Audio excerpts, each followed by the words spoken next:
My name is Chloe, and at 34 years old, I never expected to be standing on a graduation stage for my third doctorate, while my father Michael loudly called it a waste of time and money. The snickers around us felt like tiny daggers as family members of other graduates turned to stare. But everything changed when a United States Army general in full uniform suddenly appeared walking directly toward me through the crowd. He stopped, saluted crisply, and whispered one word that made my father's face drain of all color and the entire room fall silent. Before I share what happened next, drop a comment letting me know where you're watching from, hit the like button, and subscribe to hear more stories about unexpected validation and standing your ground. Growing up in the Larson household meant living with very clear definitions of success. My father Michael was the undisputed authority on what constituted a worthy life path, and from my earliest memories, academic pursuits were never high on that list. Dad had enlisted in the Army straight out of high school, serving 8 years before returning to civilian life with the discipline and determination that would fuel his rise in business. He started a construction company in our small Midwestern town that grew into a regional powerhouse by the time I was in elementary school. His favorite saying was that he built an empire without a fancy degree, a point of pride he mentioned at every family gathering. My mother, Laura, a gentle woman who had given up her own dreams of becoming a nurse to support Dad's ambitions, typically maintained the peace in our home. She managed the household with quiet efficiency, making sure my older brother Justin and I had everything we needed, while seldom contradicting my father's pronouncements about life and success. "Your mother is the smartest decision I ever made," Dad would often say at dinner, patting her hand. "She understands what really matters in life." What he meant, though, he never said it explicitly, was that she understood her place in his world order. Justin, 4 years my senior, was cut from Dad's cloth. Athletic, practical, and business-minded, he started working at the construction company every summer from age 14. Dad would beam with pride watching Justin operate machinery or talk confidently with subcontractors. "That boy has a natural head for business," he would tell anyone who would listen. I was different from the beginning. Where Justin would be outside building forts or playing sports, I could be found curled up with books about space or conducting makeshift science experiments in the garage. My questions about how things worked were endless, often exhausting my parents. "She gets that from your side," Dad would tell Mom with a mixture of amusement and concern, always in her head instead of in the real world. The first real conflict I remember came when I was 7. My second-grade teacher had called home to discuss moving me to an advanced program for gifted students. That evening, I sat at the dinner table, barely containing my excitement as Mom explained the opportunity to Dad. "They say she's testing off the charts," Mom said. "The program would give her more challenging material." Dad frowned, cutting his meatloaf with precise movements. "Sounds like a way to make kids feel special for doing worksheets. Does it teach anything practical?" "It covers advanced mathematics, science, creative writing," Mom began. "Will it teach her how to balance a checkbook? Negotiate a contract?" Dad interrupted. "Those are skills that matter in the real world." I shrunk in my chair, my excitement deflating. "We're going to build robots," I offered in a small voice. Dad looked at me with what I would later recognize as genuine concern. "Chloe, honey, school is important, but don't let them fill your head with ideas that won't put food on the table." Despite his reservations, I was allowed to join the gifted program largely due to Mom's gentle persistence. But it set a pattern that would define our relationship for years to come. My academic achievements met with Dad's pragmatic skepticism. By middle school, the divide had deepened. I brought home perfect report cards that received perfunctory acknowledgments, while Justin's B's and occasional C's in subjects like math and science were accepted without comment, as long as he continued to excel in Dad's business. The most painful memory from that period came during a parent-teacher conference when I was 12. My science teacher, Mrs. Whitaker, was explaining my potential to my parents. "Chloe has a remarkable mind for someone her age," she said, showing them a project I had created about solar energy. "She could easily pursue studies at the university level eventually. I wouldn't be surprised if she ended up with a doctorate someday." Instead of pride, my father's face showed alarm. "And what would she do with that, teach?" He said the word like it was synonymous with failure. "What's the point of all this education if it doesn't translate to real success?" Mrs. Whitaker looked startled. "Well, there are many career paths that—" I've built a multi-million-dollar business without any degree, Dad interrupted. My son will take it over someday and do the same. I want my daughter to have opportunities too, not just pieces of paper. The car ride home was silent except for Dad's eventual sigh. I'm not trying to crush your dreams, Chloe.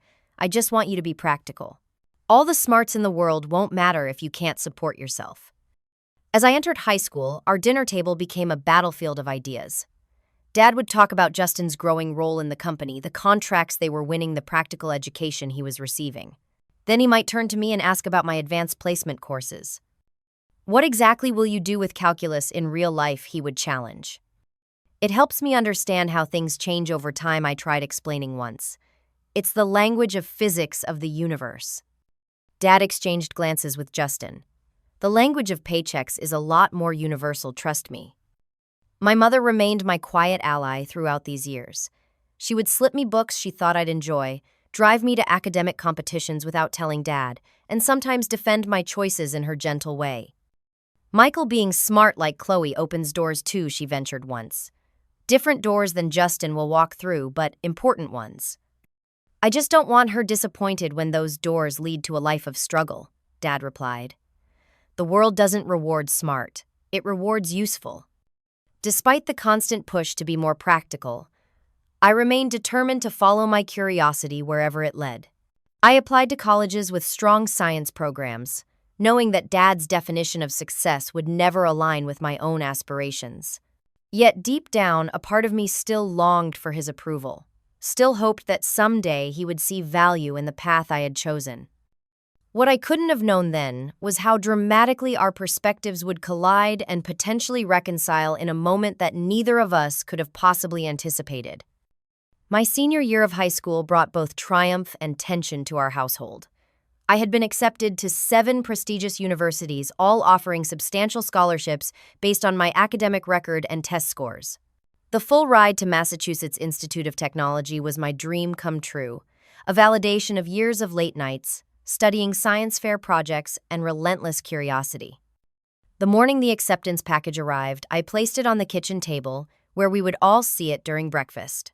Mom noticed it first, squealing with delight as she read the letter, offering me a complete scholarship to one of the world's premier scientific institutions. "Look, Michael," she said, passing the letter to my father. "Full tuition. They're even giving her a stipend for living expenses. Isn't that wonderful?" Dad scanned the letter, his expression unreadable. "Physics," he said finally, looking up at me. "What kind of job does a physicist get exactly?" Research positions, technology development, teaching at university level. I began having anticipated this question. "Teaching," he repeated, setting the letter down. "So you'll spend 4 years getting this fancy degree, to end up making what, $40,000 a year, when Justin will be making 6 figures in the company by then." The comparison stung, but I held my ground. "It's not about the money, Dad. It's about contributing to human knowledge, solving problems that matter." "Food, shelter, and security matter," he countered. "Everything else is luxury. But it's your life to waste, I suppose." Despite his lackluster response, I accepted MIT's offer and moved to Cambridge that fall. The campus felt like the first place where I truly belonged, surrounded by peers who shared my curiosity and professors who encouraged questions instead of dismissing them.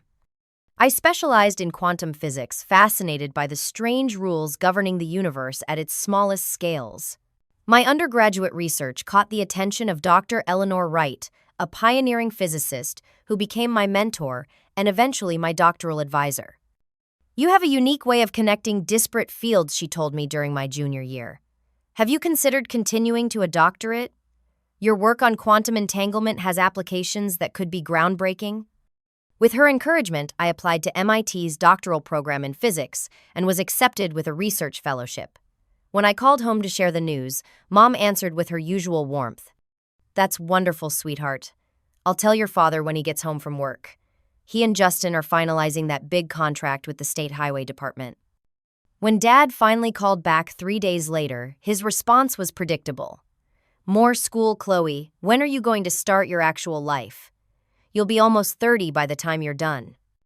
"This is my actual life, Dad," I said, trying to keep frustration from my voice.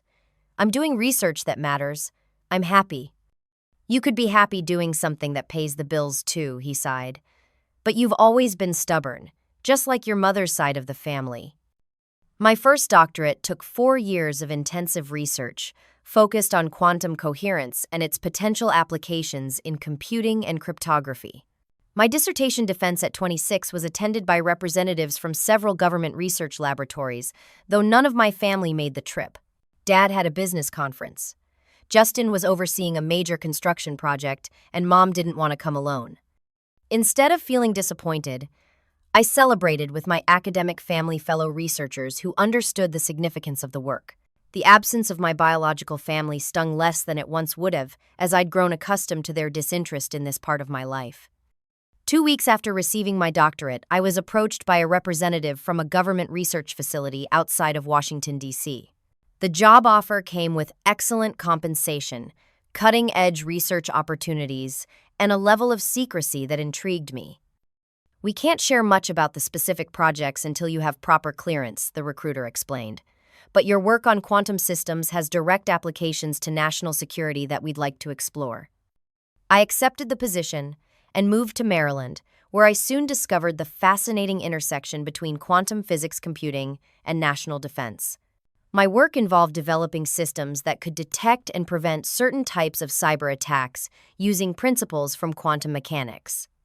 6 months into the job, my supervisor called me into his office. "Dr. Lambert, your background in physics is exceptional, but we think you could benefit from additional expertise in computer science. The agency would fully fund further education if you're interested." This led to my second doctoral program, this time at Georgetown University, while continuing my research work.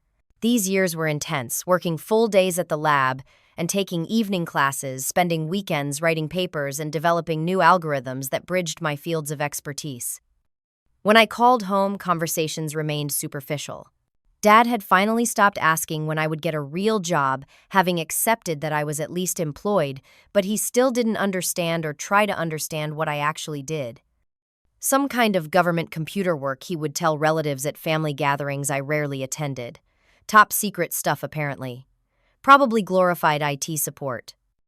My second doctoral dissertation in computer science, focused on quantum algorithms for cryptographic applications, was completed when I was 30.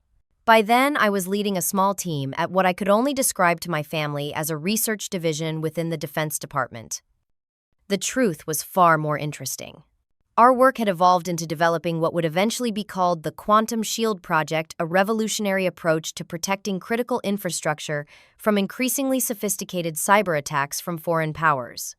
The project operated at the highest security clearance levels, which meant I couldn't share details with anyone outside the program. Just as this project was gaining momentum, my division chief approached me with another opportunity. "We're creating a specialized team focusing specifically on quantum-based cybersecurity defenses for critical infrastructure. With your background, you'd be perfect to lead it, but we'd like you to round out your expertise with focused study on cybersecurity frameworks." This led to my third doctoral program, this time in cybersecurity and defense studies, at a specialized program run jointly by the National Defense University in Georgetown. This degree focused on the strategic aspects of cyber warfare, defense systems architecture, and policy implications, complementing my technical background with broader contextual understanding. Throughout these years of intensive work and study, I found profound fulfillment in knowing that my research had direct applications to protecting American infrastructure, from power grids to water systems to election security. The fact that I couldn't share these details with my family created an even wider gulf between us. When I called to tell them about my third doctoral program, Dad's response was predictably dismissive. "3 PhDs. What are you collecting them like baseball cards now?" he laughed. "When are you going to do something with all this education instead of just accumulating more?" "I am doing something with it," I said, not hiding my frustration. "Every day at my job." "A job so secret you can't even explain what you do," he countered. "Convenient." Despite these discouraging interactions, I persisted. The work was too important, the challenges too engaging to be deterred by family disapproval. My third doctoral dissertation focused on quantum-resistant security protocols for critical infrastructure and was completed just after my 34th birthday. The graduation ceremony for this final degree would become the setting for a confrontation and revelation that would forever change my family dynamic. though I had no inkling of this as I prepared for what I expected to be another academic milestone that would go unappreciated by those closest to me by blood, if not by understanding. The graduation ceremony for my third doctorate was held in Georgetown University's historic Gaston Hall, a grand space with ornate ceiling, stained glass windows, and rows of wooden seats that had witnessed generations of academic achievements. The late May weather in Washington, D.C. was pleasantly warm, the kind of day that seemed to celebrate alongside the graduates. I hadn't initially planned to attend the ceremony. After 2 previous doctoral graduations with minimal family participation, the pomp and circumstance had lost some of its appeal.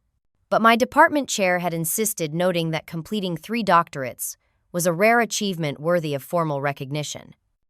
Besides, she'd said with a knowing smile, this program has some distinguished guests attending who specifically want to acknowledge the Quantum Shield graduates.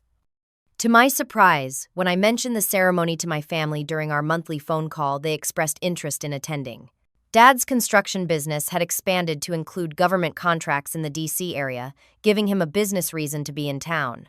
Justin had recently opened an East Coast office and would be in Baltimore that week.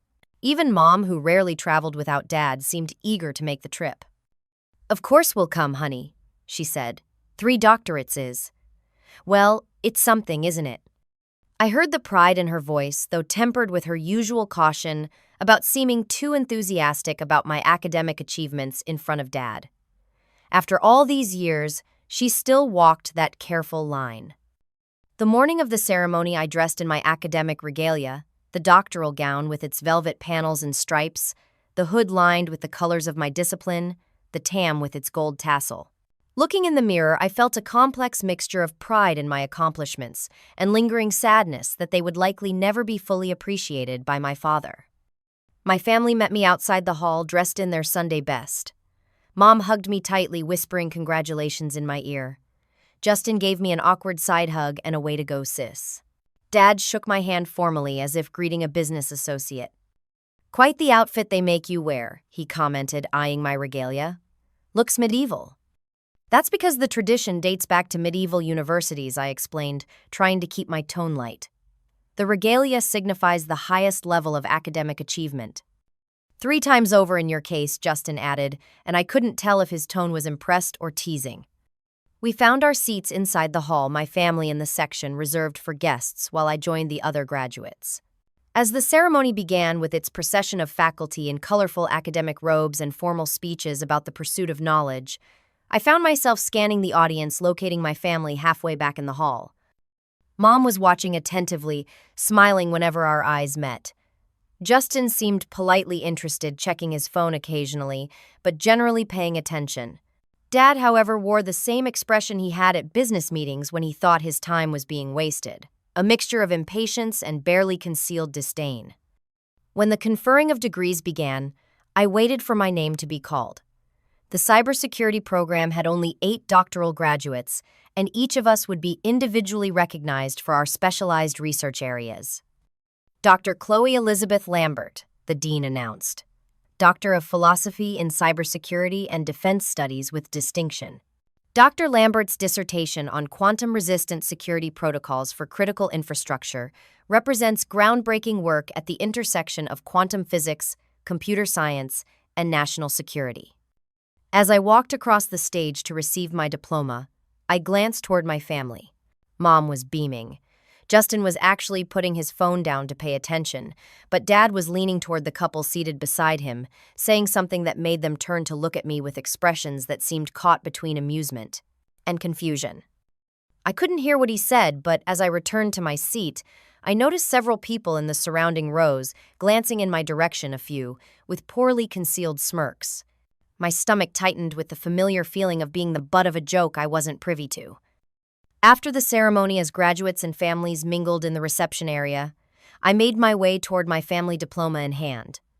As I approached, I could finally hear what Dad was saying to a small group that had gathered around him. 3 PhDs, what for? He was saying with a laugh. Some people just don't want to leave school and face the real world. All that education, and what does she have to show for it? A government job pushing papers that she can't even talk about. Probably glorified administrative work they've convinced her is important. The small crowd around him chuckled uncomfortably, a few looking embarrassed when they noticed me approaching. Mom's face had that pained expression I knew so well, torn between loyalty to her husband and desire to defend her daughter.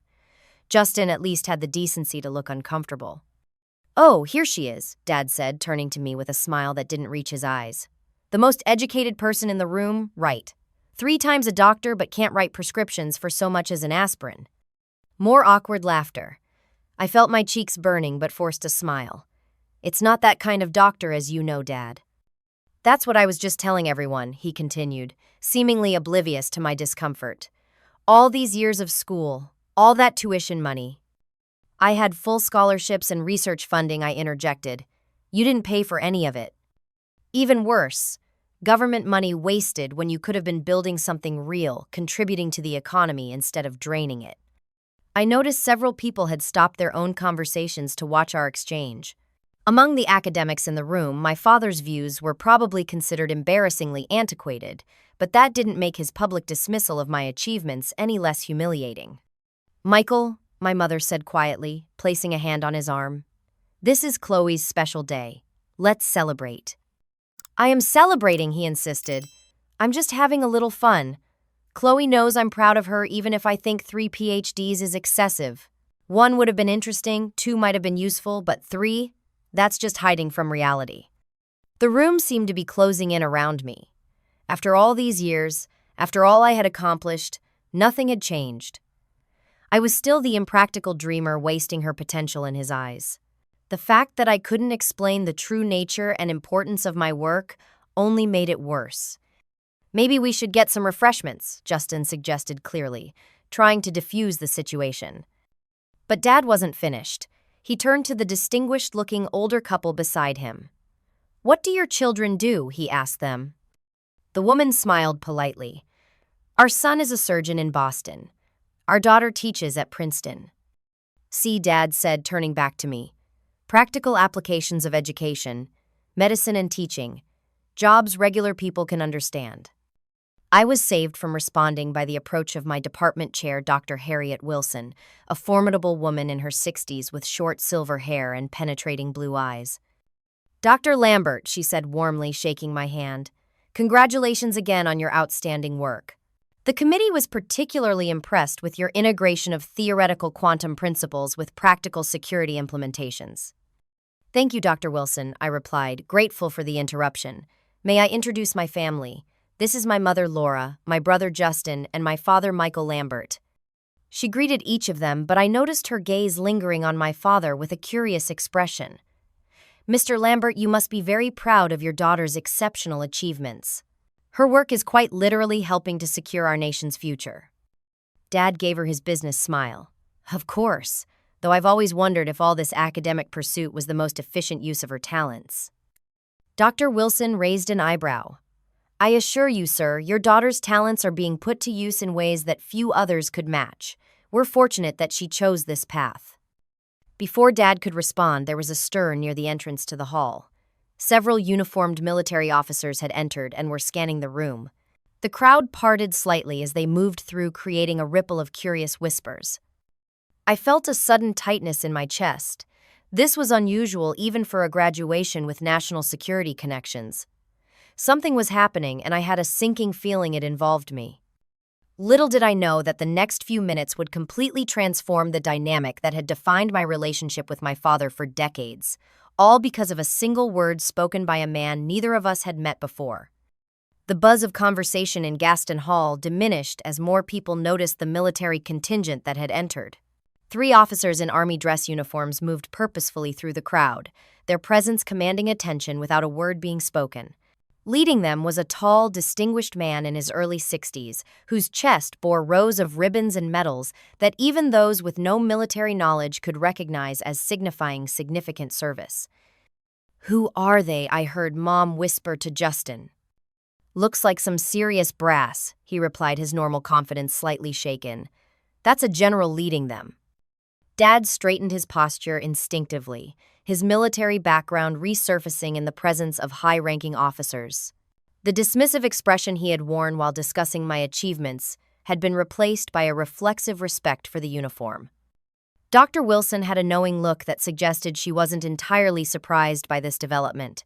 She stepped slightly aside as the officers approached our small group, their focus clearly directed toward me.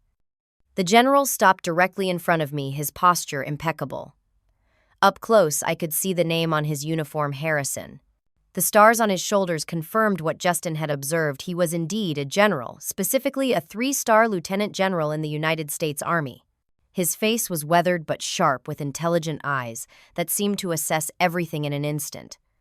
Then, to my complete surprise, and the visible shock of everyone around us, General Harrison raised his hand in a formal salute. "Dr. Lambert," he said, his voice carrying in the now hushed room. Then he leaned slightly closer and said a single word barely above a whisper but clearly audible to those nearest us: quantum. That one word, the code name for the classified project I had been working on for years, sent a jolt through me. In an instant, I understood that this was no coincidental meeting. The general's presence, the timing, everything about this moment had been orchestrated. I returned the salute as protocol dictated, though I had never served in the military myself. "General Harrison." "I wasn't expecting you here, sir." "Some recognitions can't wait for convenient timing," he replied, then extended his hand. "On behalf of the Joint Chiefs and the Secretary of Defense, I wanted to personally congratulate you on your achievement today, and thank you for your continued service." The room had gone completely silent. Everyone was watching this unexpected exchange, but no one seemed more stunned than my father. I glanced at him briefly and saw that his face had drained of all color, his earlier smugness replaced by confusion and dawning realization that there might be much more to my work than he had assumed. "Thank you, sir," I responded to the general, trying to maintain composure despite the surreal nature of the moment. "It's an honor to meet you in person." General Harrison nodded to the 2 officers accompanying him. "These are Colonel Peterson and Major Davis. They'll escort you and your family to a more private location where we can speak freely, if that's acceptable to you." It wasn't really a question, despite being phrased as one. I nodded, then turned to my stunned family. "Mom, Dad, Justin, would you mind coming with us? It seems there are some things the general would like to discuss." Mom looked bewildered but nodded immediately. Justin seemed intrigued, perhaps even impressed. Dad remained frozen for a moment longer before clearing his throat. Of course, he managed to say, his voice unusually subdued. Colonel Peterson led us from the main hall to a smaller conference room nearby that had clearly been secured in advance. The room contained a polished wooden table with chairs, a coffee service, and surprisingly, a series of security scanners near the door that we each had to pass through. Once inside with the door closed, General Harrison's demeanor became slightly less formal. "Please, everyone, have a seat, and first let me apologize for the theatrical nature of our meeting. Security protocols sometimes require unusual approaches." My family sat down, still looking shell-shocked. Dad, who had never been at a loss for words in my memory, sat rigidly in his chair, his eyes moving between the general and me as if trying to solve a complex equation. Dr. Lambert, General Harrison continued, "I understand that you've been unable to share the true nature of your work with your family due to security classifications." "That's correct, sir," I confirmed. "Today, I've been authorized to provide a limited disclosure to help them understand the significance of your contributions." He turned to address my family directly.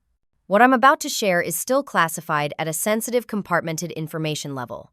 Before proceeding, I need verbal confirmation that you understand this information cannot be discussed outside this room." My family members nodded and murmured their agreement, Dad's voice notably quieter than usual. "Very well," the general continued. "For the past 7 years, Dr. Lambert has been a key architect of what we call the Quantum Shield Project. This is a revolutionary cyber defense system, protecting critical American infrastructure from state-level threats using principles of quantum computing and cryptography." He paused to let this sink in, then continued. "Her unique educational background, the 3 doctorates that some might consider excessive, provided precisely the interdisciplinary expertise needed for this work. The physics doctorate gave her the theoretical foundation in quantum mechanics. The computer science doctorate provided the algorithmic expertise. And this final doctorate in cybersecurity completed the strategic understanding necessary to implement these concepts at a national level." My father shifted uncomfortably in his chair. The general seemed to notice this and directed his next comments specifically to him. Mr. Lambert, I understand you served in the army yourself. Dad straightened slightly. Yes, sir. 8 years, including Desert Storm. Nothing as distinguished as your service, I'm sure. All service is valuable, Mr. Lambert. Then you understand the concept of specialized units with specific training for specific missions. Of course, sir. Your daughter is essentially the intellectual equivalent of our most elite special forces. Her mind is a weapon system that helps protect millions of Americans every day, most of whom will never know they were in danger in the first place. I felt a flush of pride at his words, though the military analogies weren't ones I would have chosen myself. But I could see they were having the intended effect on my father, whose expression was transforming from confusion to a dawning recognition. The word I whispered to your daughter, General Harrison, continued, was the code name for a protocol she developed that prevented a potentially catastrophic attack on our power grid last year. I can't provide more specifics, but I can tell you that her work has directly prevented several major national security incidents. Mom gasped softly. Chloe, we had no idea. She couldn't tell you, the general said kindly. That's the nature of the work. Some of our most valuable national assets must operate in silence. Justin was looking at me with newfound respect. So, all this time when we thought you were when Dad said you were. He didn't finish the sentence, but he didn't need to. The implication was clear all this time when they thought I was wasting my potential. I had been using it in ways they couldn't have imagined. General Harrison stood. I've arranged for a special tour tomorrow if your family would like to visit the facility where Dr. Lambert works. It's not something we offer to civilians often, but I've received special clearance in this case. You won't be able to see the classified aspects of her work, of course, but you can at least understand the environment and importance of what she does. He handed Dad a business card. This has the details. My aide will meet you at the main entrance at 10:00 hours tomorrow if you choose to come. Dad took the card wordlessly, still appearing somewhat stunned by the revelations. Now, if you'll excuse me, Dr. Lambert and I have a few matters to discuss privately. Colonel Peterson will escort the rest of you back to the reception. The general's tone made it clear this wasn't a suggestion. As my family was led from the room, Dad glanced back at me with an expression I had never seen before, a mixture of confusion, reassessment, and perhaps a glimmer of something that might have been pride, though he seemed too disoriented to fully process his emotions. When they had gone, General Harrison sat down across from me. I apologize for the intrusion into your personal life, Dr. Lambert. But when your department chair informed me about your family's attendance and some of the misconceptions about your work, we felt it might be valuable to provide some context. I appreciate it, sir, though it was quite unexpected. Sometimes people need to see the uniform and the stars to understand the gravity of a situation, he said with a slight smile. Now about the real reason I'm here. The quantum shield upgrade is being fast-tracked, and we need you to lead the integration team. But that's a discussion for tomorrow. For now, go enjoy what's left of your graduation day. I suspect your family conversations will be quite different from what you're accustomed to. He wasn't wrong. As I rejoined the reception, I could already see that something fundamental had shifted in my family dynamic, all because of one word whispered by a general, and the stark realization that sometimes value exists precisely where others fail to see it. After the general's departure, I returned to the reception area where my family waited, standing awkwardly apart from the other celebrating graduates and their relatives. The atmosphere around them was palpable, as if they were surrounded by an invisible barrier of confusion and recalibration. Mom spotted me first and waved me over, her expression a mixture of bewilderment and newfound awe. Chloe, she said, as I approached what just happened, who was that general? Before I could answer, Justin jumped in. That was Lieutenant General William Harrison.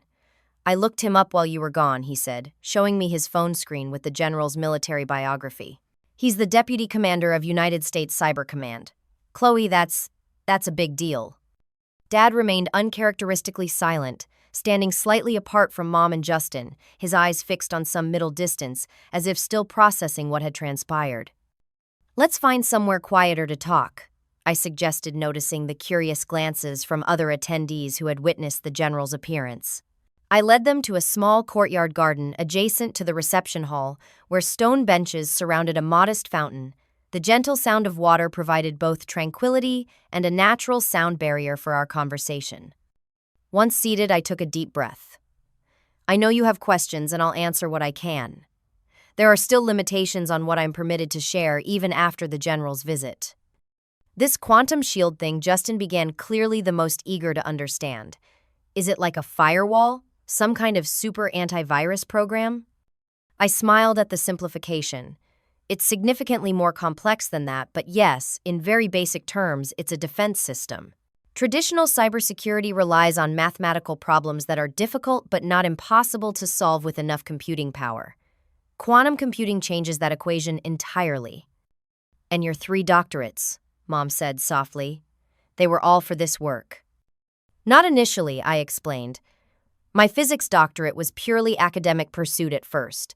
But during that research, I discovered principles that had potential applications in secure communications. That led to government interest, which eventually led to my position and the subsequent specialized education.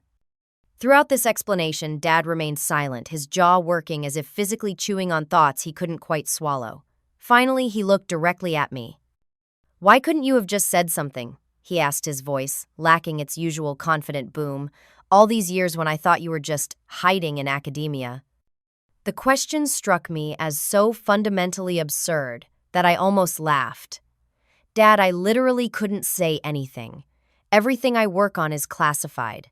The general making this limited disclosure today is extraordinary and probably required approvals from the highest levels. But you could have given us some hint that your work was important, he persisted. Instead of letting me think that you were wasting your potential. And there it was. After the shock and awe of the general's appearance had worn off slightly, we were right back to the fundamental disconnect that had defined our relationship for decades.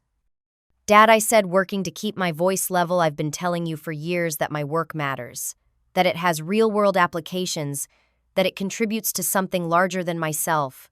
You chose not to believe me." "How was I supposed to know you were working on some top-secret government project?" he countered defensively. "You could have at least—" "No, I couldn't have," I interrupted, years of suppressed frustration finally surfacing. "But even if I hadn't been bound by security clearances, why would I need to prove the value of my work to you? Why wasn't it enough that I found it fulfilling and meaningful?" Dad looked taken aback by my directness. Mom reached over to place a hand on mine, a gesture of support that surprised me slightly. "Chloe's right, Michael," she said quietly. "You never really tried to understand her path even before she took this government position. You measured her choices against your own values, without considering that success might look different for her. Justin, too, seemed to be reassessing. I always figured you were doing something theoretical, sis. You know, equations on chalkboards, that kind of thing.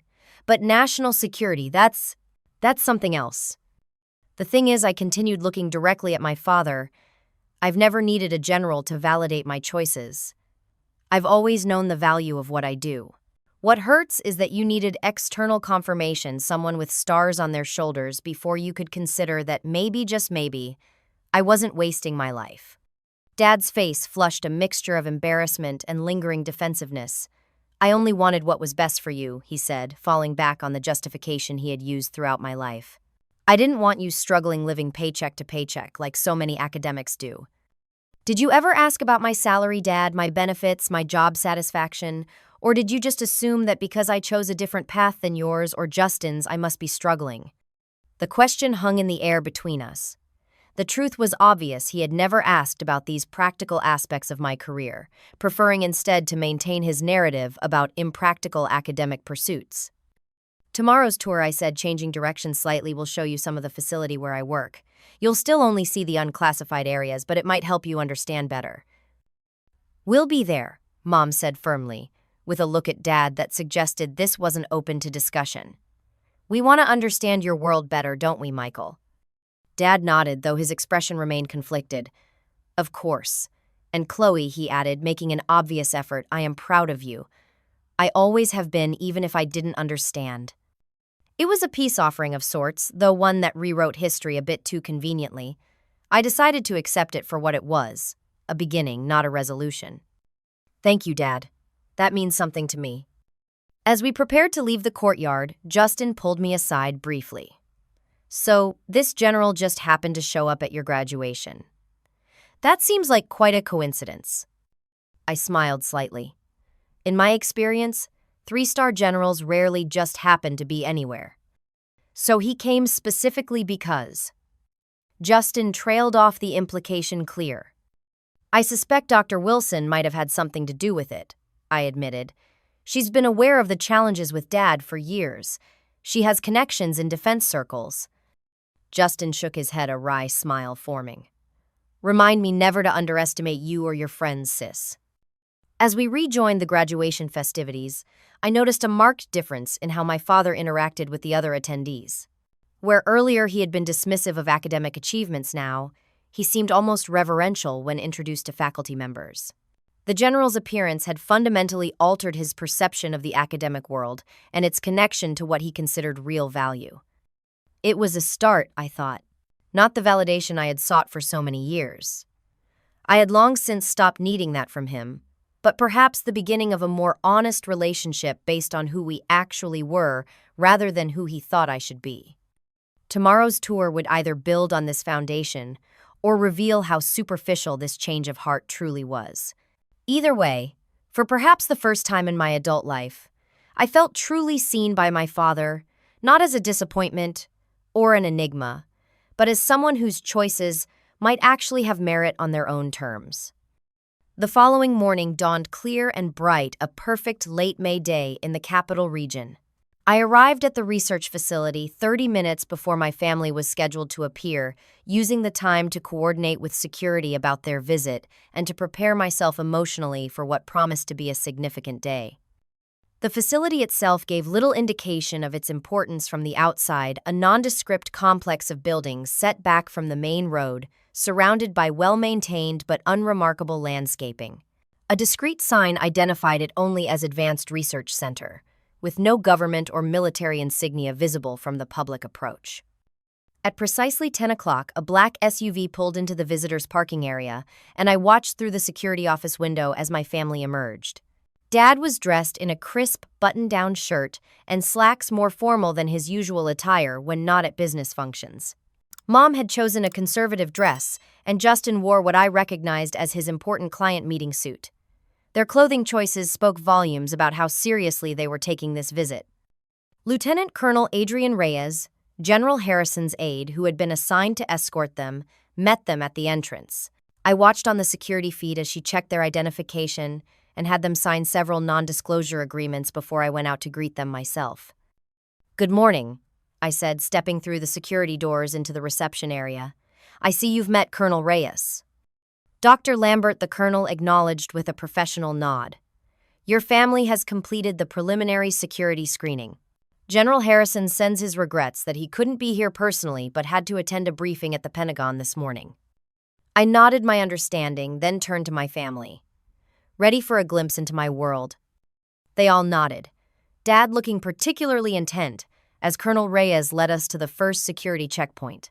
What followed was a process unlike anything my family had experienced before.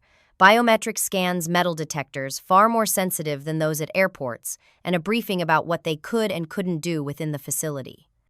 "No cell phones beyond this point," Colonel Reyes explained as they surrendered their devices.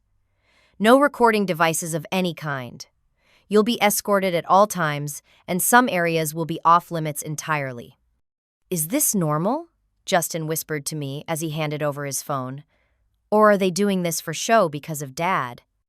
"This is standard protocol for all visitors," I assured him. "Actually, they've streamlined it considerably for you. The full security process takes several hours."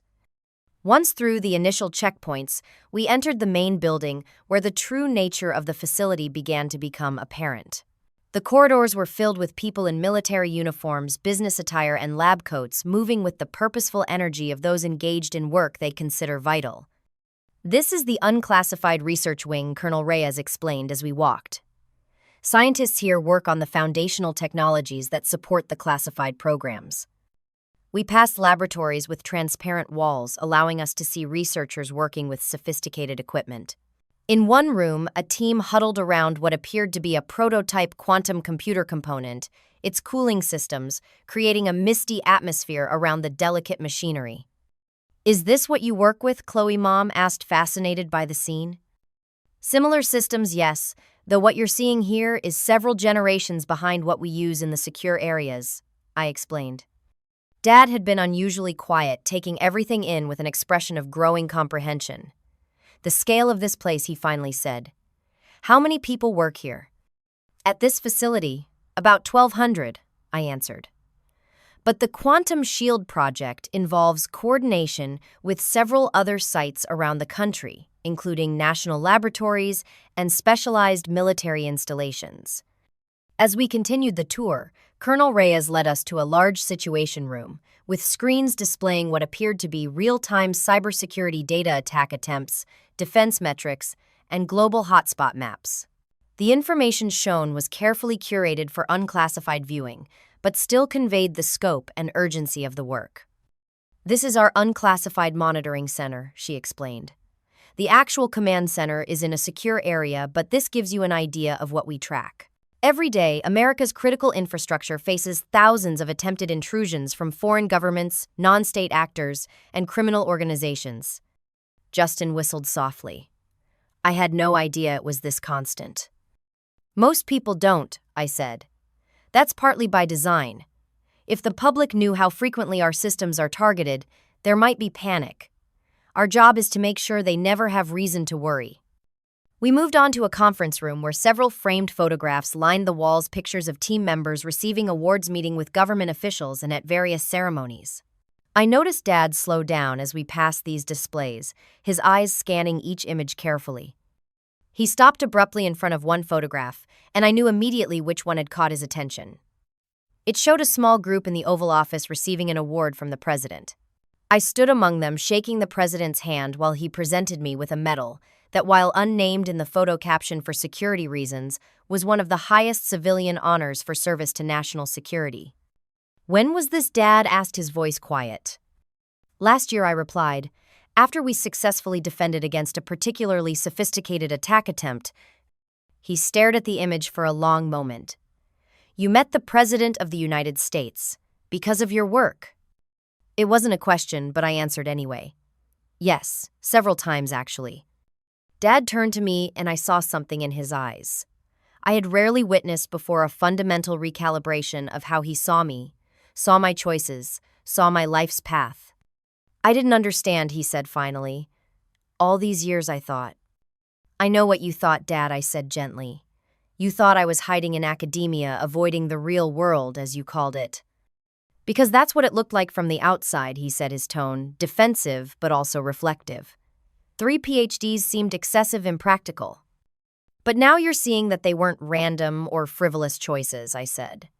"Each built on the others, creating a unique combination of expertise that happens to be valuable in ways you couldn't have anticipated."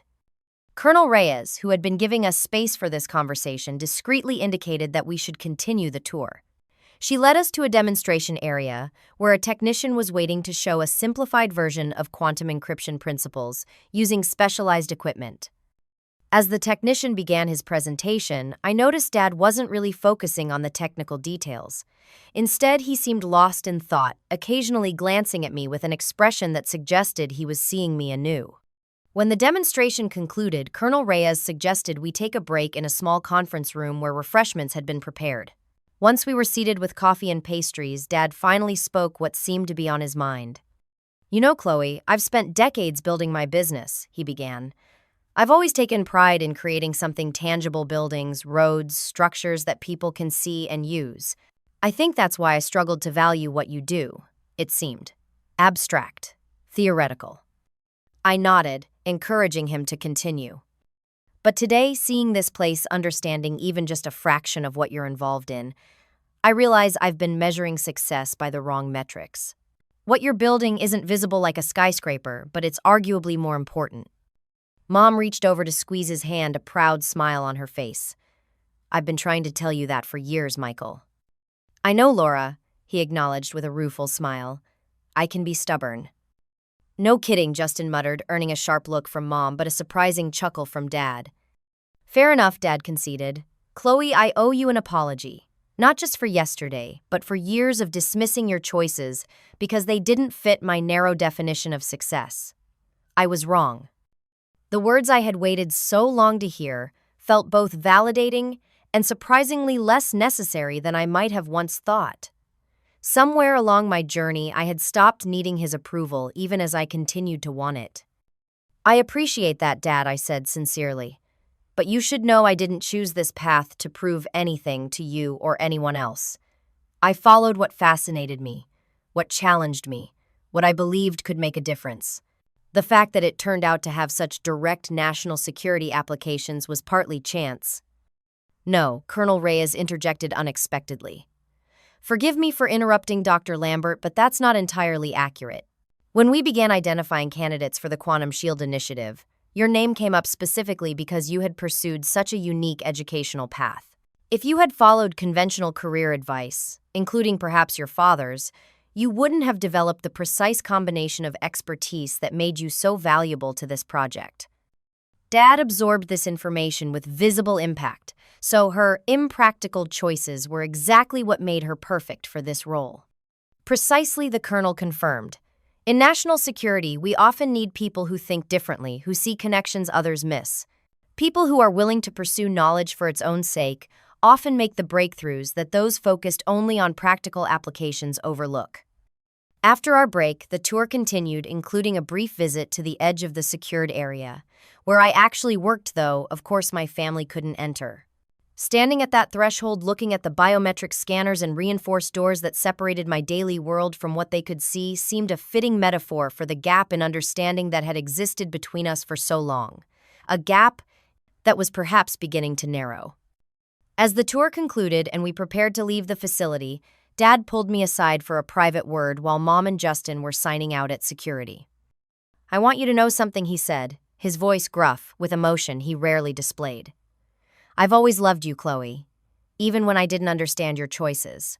I thought I was protecting you from disappointment, from struggle. I see now that I was the one who didn't understand the bigger picture. I know you love me, Dad, I replied. I've never doubted that. What I needed was for you to trust me. Trust that I knew what path was right for me, even if it didn't make sense to you. He nodded slowly. I'm learning. Late, but I'm learning. As we rejoined Mom and Justin, I realized that something fundamental had shifted. The tour, the revelations, the visible evidence of the importance of my work, all of it had created an opening for a new kind of relationship with my father, one based on mutual respect rather than his expectations versus my reality. Whether that opening would lead to lasting change remained to be seen, but for the first time in my adult life, I felt hopeful that my father might finally see me, not as a disappointment or a mystery, but simply as the person I had always been, someone whose definition of success was different from his but no less valid or valuable. 1 year after that transformative graduation day, my family gathered at my parents' home for Thanksgiving. The dining room table was set with Mom's best china, a turkey browned to perfection centered among traditional side dishes. But the most remarkable thing about this gathering wasn't the food or the occasion. It was the fundamental shift in our family dynamic that had occurred over the past 12 months. Dad, now in his early 60s, but showing no signs of slowing down, had just finished telling one of his business associates about my work. Not the classified details, of course, but the general significance of it, and with a pride in his voice that still surprised me when I heard it. 3 PhDs, he said to his friend, a contractor he'd worked with for decades. Used to think it was excessive until I realized each one built on the others. That's my daughter thinks 3 steps ahead of everyone else. His friend glanced at me with obvious respect. Michael never told us you were working on national security matters. Very impressive. Dad's learned to be appropriately vague about my work, I said with a smile, a skill that didn't come naturally to him. Dad laughed, acknowledging the truth in my gentle teasing. I was a bulldozer most of my life. Direct, blunt, no subtlety. Chloe's work has taught me that sometimes the most important things are those you can't see or immediately understand. After dinner, while Mom and Justin cleared the table, Dad invited me to join him on the back porch. It was chilly for late November, but he handed me a warm jacket, one of his own, as we stepped outside. We stood in comfortable silence for a moment, watching our breath form clouds in the cold air. "I had your degrees framed," he said suddenly. "All 3 of them. They're hanging in my office now." I turned to him in surprise. "In your office? At the company?" He nodded. "Right where everyone can see them when they come in. Next to my service commendation and Justin's business awards." He paused, looking slightly embarrassed.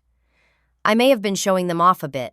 Not that most visitors understand what they're looking at, but I explain it to them." The image of my father proudly explaining my academic credentials to his construction industry colleagues made me smile. "What do you tell them?"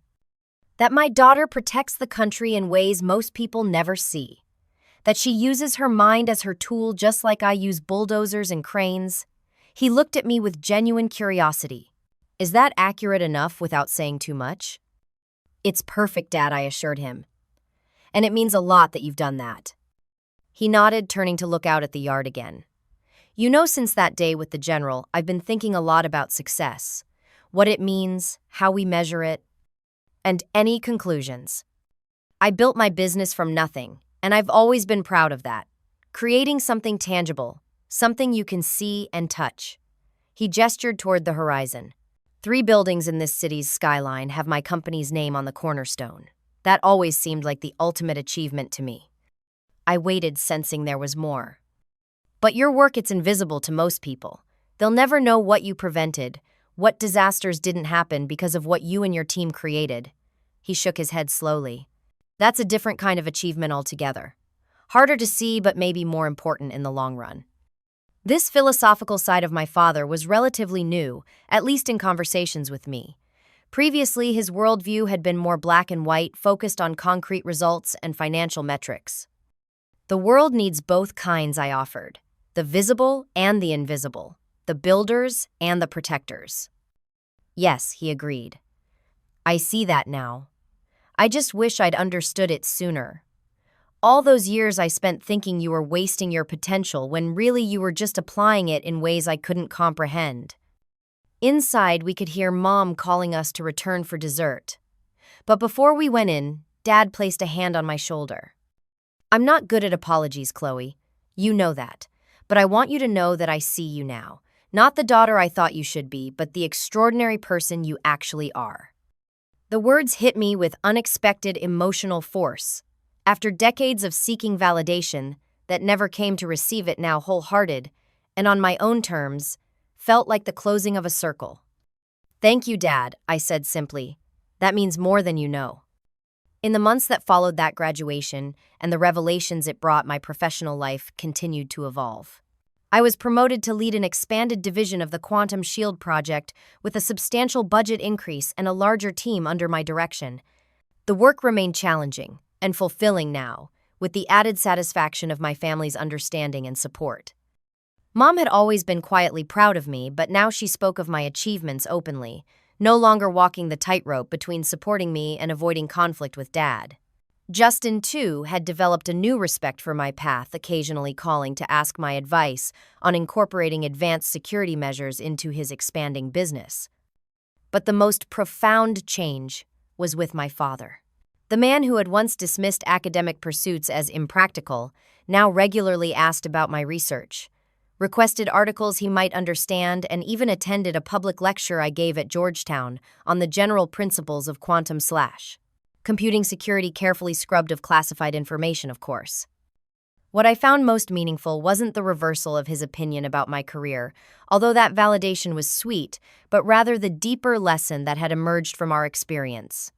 Success and value take many forms, not all of them immediately visible or universally recognized. I began speaking to young women interested in STEM fields, sharing this insight without revealing the classified details of my own work. "Don't let others define what achievement looks like for you," I would tell them. "Sometimes the most important contributions are the ones that happen behind the scenes, the ones that prevent problems rather than solve them after they occur." In my mentoring role at the university, I met many brilliant young minds struggling with family expectations or societal pressures to pursue practical paths. I recognized in them the same conflict I had faced, the pull between following genuine intellectual passion and conforming to others' definitions of success. The right path isn't always the obvious one, I advised. A particularly gifted physics student torn between graduate studies and taking a job at her father's engineering firm. And sometimes the skills the world needs most are precisely those that don't fit neatly into existing categories. One afternoon, about 18 months after the graduation ceremony that changed everything, I received a call from General Harrison. Dr. Lambert, he greeted me formally, though we had worked closely enough by then to be on a first-name basis in private. I wanted to personally inform you that the quantum shield expansion has been approved at the highest levels. Your team's work has been recognized as essential to national security for the coming decade. That's excellent news, General. We're ready to implement the next phase. There's more, he continued.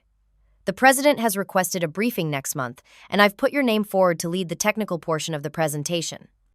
After we discussed the details and ended the call, I sat at my desk reflecting on the journey that had brought me to this point. From a little girl more interested in books than her father's construction sites, to a woman whose expertise would soon be presented to the President as vital to the nation's security. I thought of my father's words on Thanksgiving about visible versus invisible achievements, about different ways of measuring success. I thought of all the moments of doubt, the times I had questioned my choices because they didn't align with his vision for me. And I thought of that single word the General had whispered, the catalyst that had finally bridged the gap between my father's understanding and my reality. Sometimes recognition comes from unexpected sources. Sometimes the validation we seek from one quarter arrives from another entirely. And sometimes the most meaningful achievements are those that remain largely invisible to the world at large, their importance known only to those with the perspective to see their true value. As I prepared to head home that evening, I sent a quick text to my father. "Big news today. Can I call you later to share what I can?" His response came immediately. "Absolutely. Proud of you, whatever it is." 5 simple words that once would have seemed impossible. The lesson I carried forward from that extraordinary graduation day wasn't just about career paths or educational choices. It was about the courage to follow your own compass, even when those closest to you question your direction. It was about recognizing that value isn't always visible at first glance, that sometimes the most important work happens in the shadows, and that validation, while sweet when it comes, isn't the true measure of a life well lived.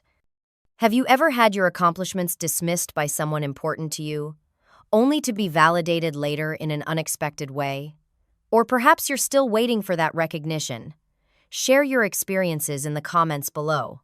And if this story resonated with you, please like, subscribe, and share it with someone who might need to hear that their unique path has value, even if others don't see it yet. Remember, sometimes the most profound impact comes from the work that few will ever see or fully understand. Thank you for listening, and never stop believing in the path that calls to you, even when others cannot yet see where it leads.